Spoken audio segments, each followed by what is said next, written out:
Good morning. Thank you for joining us today for our Texas High School Coaches Association UIL update webinar today. Our goal really is to give you some THSCA reminders today and then turn it over to our friends from the UIL athletic staff and let them update you on a number of fronts from volleyball to basketball to football to overall athletics. I want to thank the UIL for getting us into the 5A, 6A competition last weekend, as last weekend brought us a lot of excitement, and we appreciate all their work. Bringing us into that created a lot of positive opportunities and to rally around and support a cause and a team and a community. And everybody that we talked to, all the groups that are on this call today, everybody that we talked to last week, we're extremely excited about getting to go back to play. And there, you can see a different step in everybody's step and a different gleam in everybody's eye. Everybody's excited to be able to get back, and we appreciate what UIL has done to help us get there, to be able to support a team and to be able to support a community. Really appreciate Dr. Elza, Coach Belk, and Coach Polk joining us today to give you guys some updates. Would like to congratulate our volleyball, cross-country, football coaches for getting us to where we need to be last week. I know that 5A, 6A was watched very closely, our 1A through 4A coaches, as they went through the protocol in the beginning of the season, and they were concerned about, you know, if something happened with 1A, 4A, would they ever get to play? Well, we finally got to tip it off, and it was a great weekend. We appreciate what UIL has done, and we're very excited to get to this point. Just a reminder to coaches, admin, ADs, this game is bigger than just a game. This is bigger than just a game. This is bringing our communities back together, our schools back together, and again, giving us some real positive energy and some things to celebrate and be a part of. As you know, the media out there produces a lot of negative, and just want to remind you that we played 95% of the scheduled games last week across the state of Texas, football and volleyball. And you hear about the 5% that don't make it, and you hear about all the negative. We want to continue to celebrate the positive, and we want to continue to talk about the 95% that we're able to play. So encourage you to continue to follow the protocol that UIL laid out and TEA laid out starting back in June. That's carried us all the way in to this point, and look forward to being able to continue to play.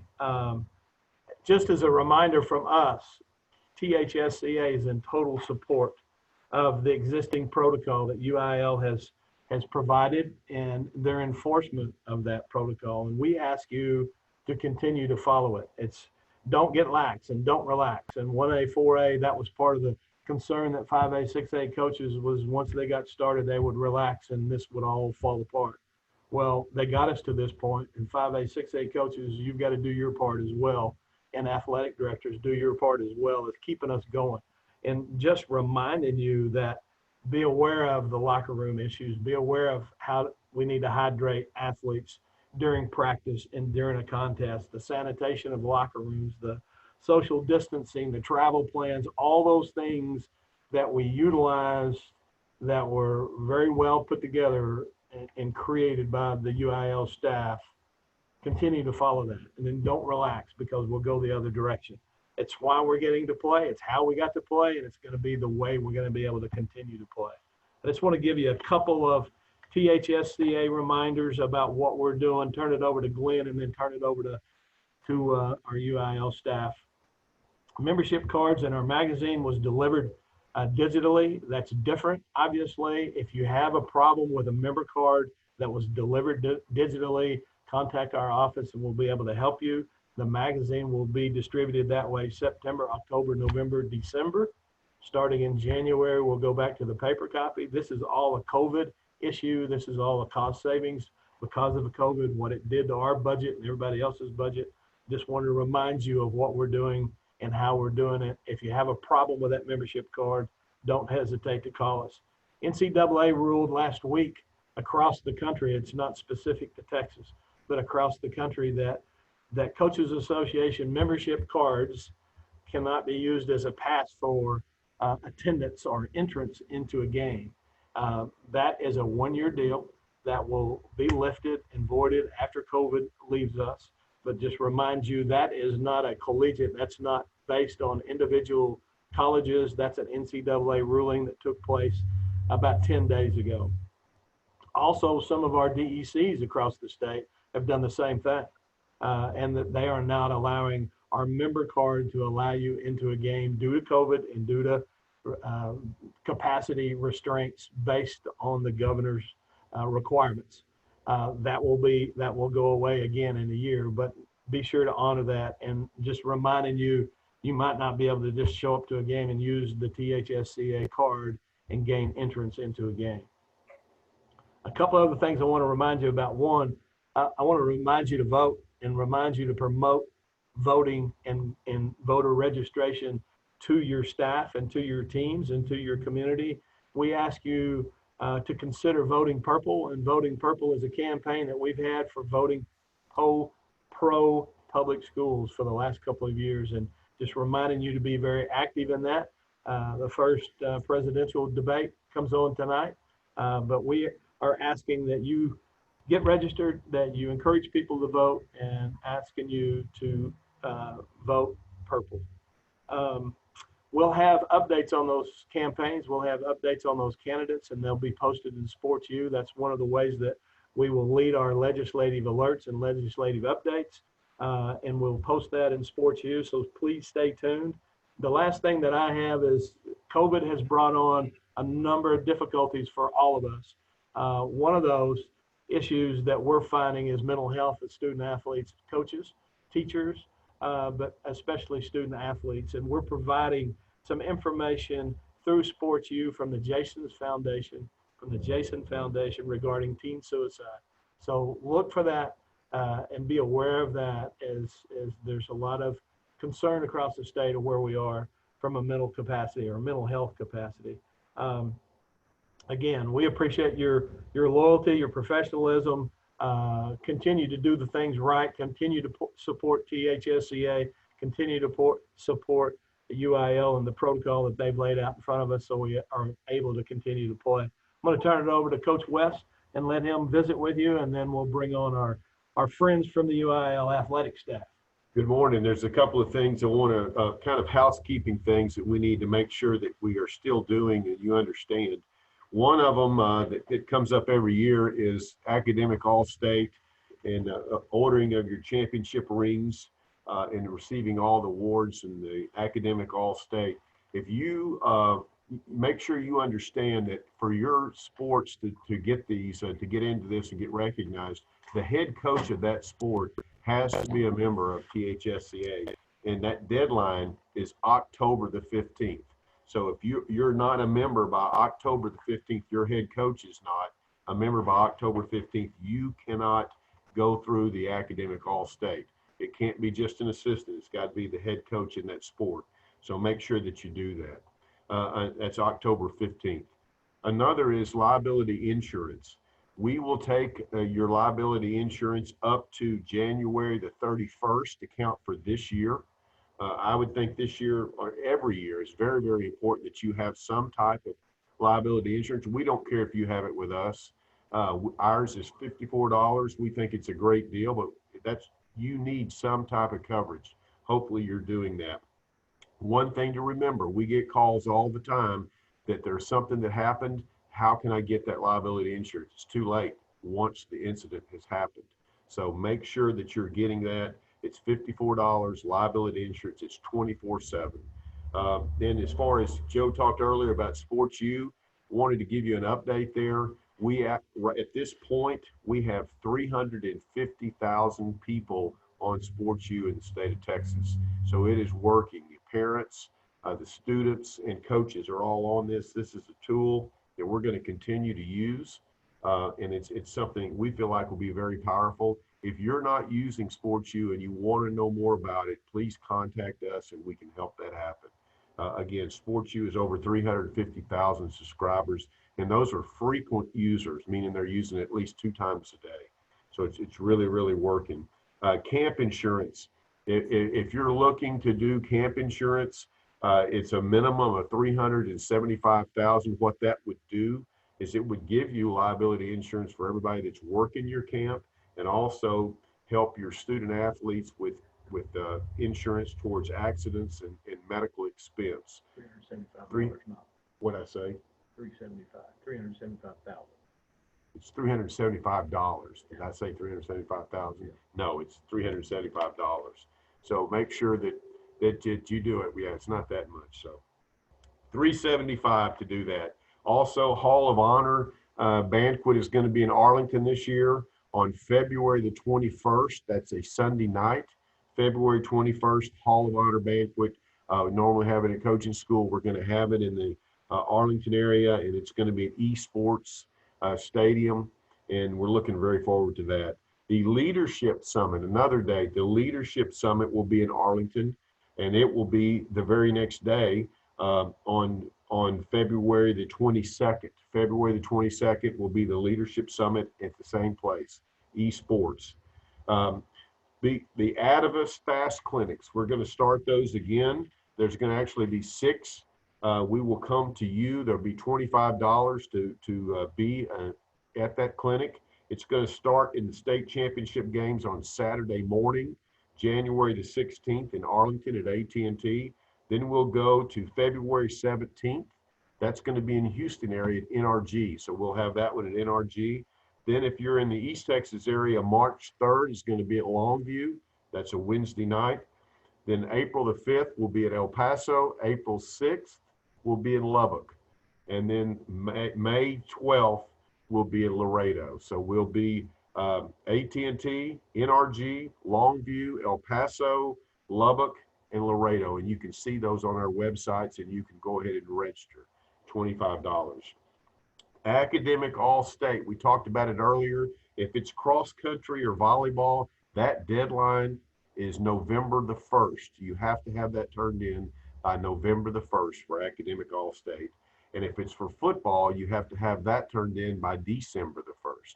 Academic All-State for football, December the 21st. Take it over to the UIL. Susan, Dr. Elza. Well, hello, everybody. Thank you, Joe and Glen, THSCA, for having us. We're glad to be here today. I know Polk and I were having a little bit of internet connection, so hopefully everybody will be able to hear us when we talk, and if not, Brandy said she'd take it all. I am excited to have Brandy, both Brandy and Polk on here. Brandy's going to give you a little update on volleyball and the startup of basketball, and I'm just going to talk very quickly about a couple things. Number one, okay, like Joe said, 5A and 6A, volleyball, tennis, cross country, and football getting kicked off last week. That's big time, y'all. If y'all recall back in May, there were so many people that didn't think we would get summer strength and conditioning in. And there were so many people that didn't think we would be able to start seasons when we got into June. And here we are. We're in week 6 of football for 1 through 4A, and just a few weeks away from the volleyball and team tennis certification. And it's just a good feeling, but I don't think we can get too confident. I think we know we still have tons of challenges ahead of us and things that we just can't predict. But I just want to say thank you to all the coaches, the athletic directors, the superintendents. It's just not possible without you. And people say it all the time. They feel like they've coached a full season and they've only just begun, but it's what we do for kids, right? And it just gives you goosebumps to see what's going on. And I'm just so proud of your work, and keep going. Let's get all the way to the end. Let's get every season to completion. And so that we have much to celebrate at the end of the school year. The biggest thing I was going to talk about was the email that went out yesterday.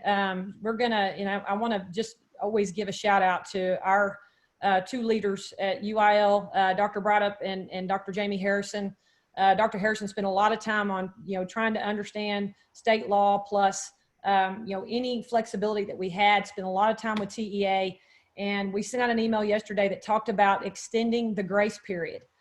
Just a quick overview. So across this state, between teachers not being able to go to school and teach kids either virtually or online because they're in quarantine, between our athletes, all the different scenarios that are out there. We received a lot of phone calls about just concerns for grades and you know, the number of kids that potentially could fail. We were able to talk through a lot of that, but probably the biggest thing that, you know, Dr. Harrison was able to accomplish was to be able to extend the grace period from 7 days to 14 days. Okay. I want to just reiterate to everybody, that's for the entire school year. Okay. On the back side of that, what I want you to think about, and our staff talked about this morning, Dr. Harrison asked that we reinforce it, is that when you go that 7 days, so this is only for incompletes. It is not for failures. So if a student is issued a failing grade, they are ineligible. They have the 7-day grace period, and then they'll become ineligible the following week. The 14 days is only for students that have incomplete work that were issued an I. Okay, y'all are gonna have to play through your scenarios, whether you're a 6-week grading period or a 9-week, but grades have to be checked every 3 weeks. Okay, so if you go 14 days without a student having a grade issued, and they finally get one and they're passing, they're only going to have 1 more week, and then the grades are going to need to be checked again. Okay, and it's hard for me to almost put it into words. I'm not quite as articulate as some of our other fellow UIL staff members, but the bottom line is, make sure you run that out on your 6 weeks or 9 weeks, and make sure you understand what it looks like on the backside of it if you use that 14-day grace period for those incompletes. If y'all have questions, every one of our staff is available at all times, and text us, call us, email us. We're here to help you, but that was just to hopefully help reduce the number of kids that were struggling to get grades in, or schools that were struggling to get grades in, and we're going to allow that flexibility all year long. So I think that's pretty cool, and we hope that helps you, and we will help you define that as you move along. I'm going to kick it over to Brandy. Polk had to drop off, so if he doesn't come back on, I'll give you a quick football cross country update, and then we'll be done. So Brandy, it's all yours to talk about a little bit about volleyball and basketball. Thank you, Dr. Elza, and thank you, Joe and Glenn, for inviting us to be a part of this. And most of all, thank you to our coaches, our athletic directors, our school administrators, and all that you're doing to keep things rolling. I talked to numerous coaches, athletic directors, and superintendents every single day, and I know the challenges that you guys are faced with, and we just, I'm going to echo what Dr. Elza said and what Joe Martin said, and thank you for following the protocols, and thank you. You're the reason that we're still playing. So thank you for that. Volleyball's rolling along. We are 4 weeks today from district certification for our 4A and below. October 27th, we'll certify at those teams. And then on November 21st, we will have our state championships in Garland. We've gone to a championship games only at our state tournament. And so that will be on November 21st. For 5A and 6A, they're going to certify their district on November 17th. And their state championship games will be played on December 12th. There in Garland. The one thing that we've allowed this year is they're able to play 3 matches or dual matches in a calendar week. So that's allowing for any games that have to be rescheduled. Though it's allowing for those games to be made up. Moving over to basketball, we are 3 weeks from tomorrow. 3 weeks from tomorrow, the girls kick off their season. 4 weeks from tomorrow, the boys kick off their season. They're October 21st for the girls and October 28th for the boys. Excited about that. Again, we are allowing 3 games to be played in a calendar week as opposed to 2. And these allowances that we're making this year for volleyball and for basketball, really for everything, this is all COVID related, and we hope we are back to normal for the 21-22 school year, and all these extra allowances will fall by the wayside. Other than that, thank you again, and I appreciate everybody. There's a bunch of people on this right now, and thank you for taking the time out to hop on this, and thank you again, THSCA, for all you do for coaches and for athletes in this state. So we lost Polk. So I'm going to give you just a quick update on football. And really all he had asked, he texted me and just said, you know, just stay diligent. You're doing a great job. We finally were able to attend a game last week. And I'm going to be honest with everybody on this call. We've been a little apprehensive to attend games, any of the sports that we offer, just because we don't want people thinking we're out there policing it. As y'all know, a lot of policing is going on, and that's become a controversial issue. I know how hard, we all know how hard it is to manage a game with people in the stands that don't want to wear face coverings. We also know how hard it is in the heat of the moment when you've got to remember to pull your face covering up because you're talking to one of your athletes. But man, hang in there. The celebration of this, I give a lot of credit to all of our coaches associations, but specific to THSCA, just celebrating the fact that the teams that are proud of the way that they're following the protocols, and the ones that have the true belief that this is the reason that we're able to play and complete seasons. And but it's been tough, and it's a kind of a mental grind. But I don't think any of us got in this because it was easy.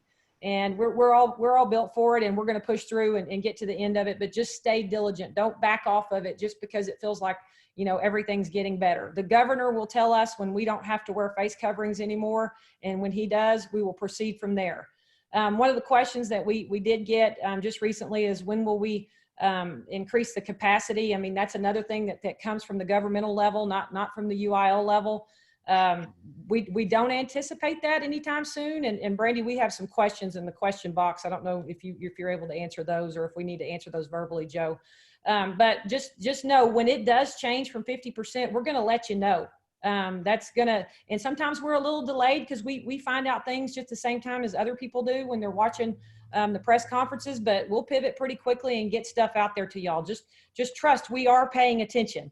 I did get a question on there about the baseball, softball.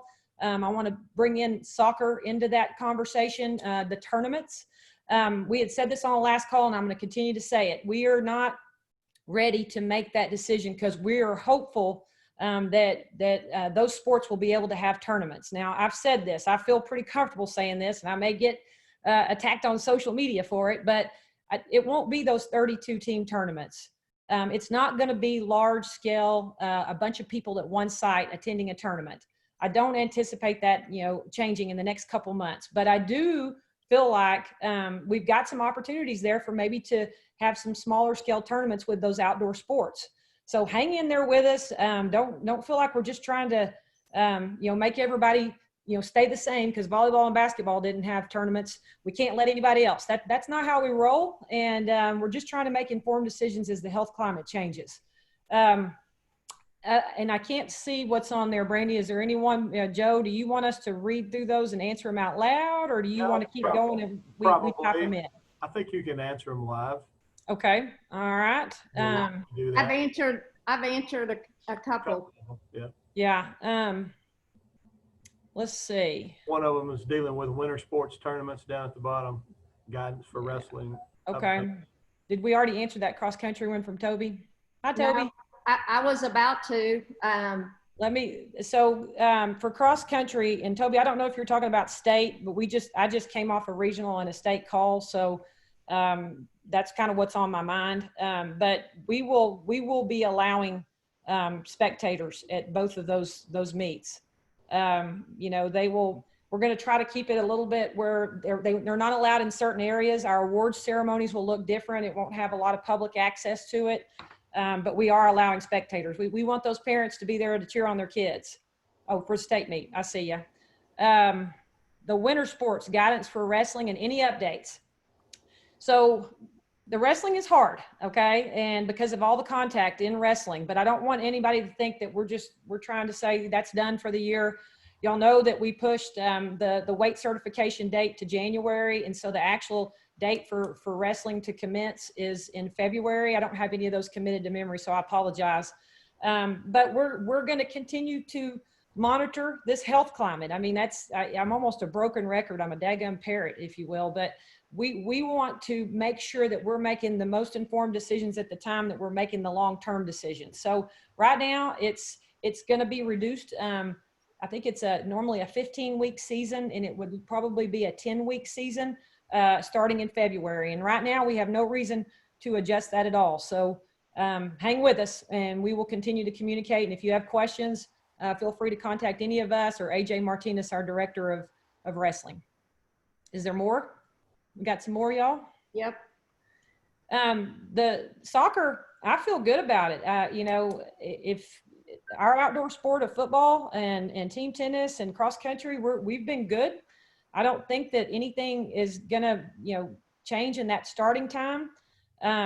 It's hard. I know you ask a hypothetical question there, and man, that's the name of the game in UIL, is with all the hypotheticals that we put out there. So that one's hard to say, but I'll just tell you right now, I don't see, just given where we are right now, and who knows what's going to change in the next 24 hours or 60 days, I feel like you guys will start on time. Okay. If something changes, we will send it out to y'all. So just plan on starting just right after that Thanksgiving break, like you always do.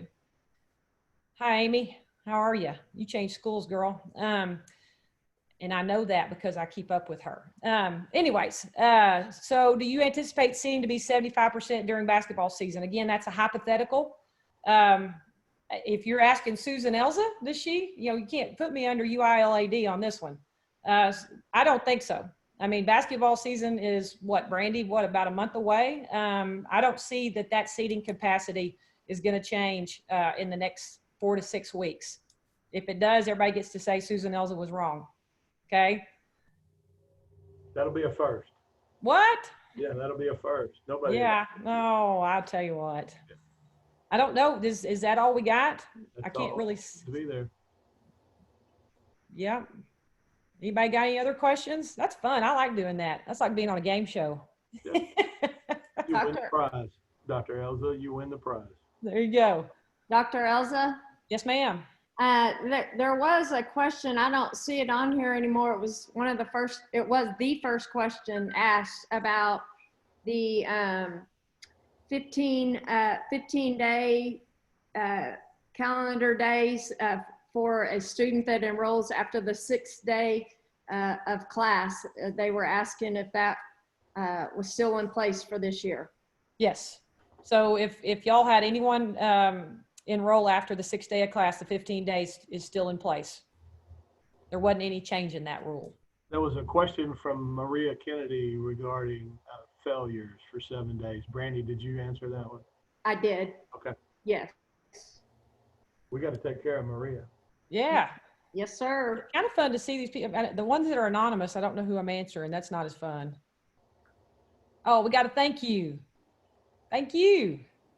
Whoever sent this is working probably way harder than we are. I managing kids and all the things that y'all are having to do. We're just so grateful. I mean, it's exciting to see kids compete, and it's all because of y'all. It really, truly is. It's exciting to see them compete, and we know there's a lot of work behind the scenes to allow that to get to that point and allow that to happen. And coaches and athletic directors and facility people and trainers. I mean, we don't thank our trainers near enough. Those guys had that really, really tough job, and we appreciate what they do for sure.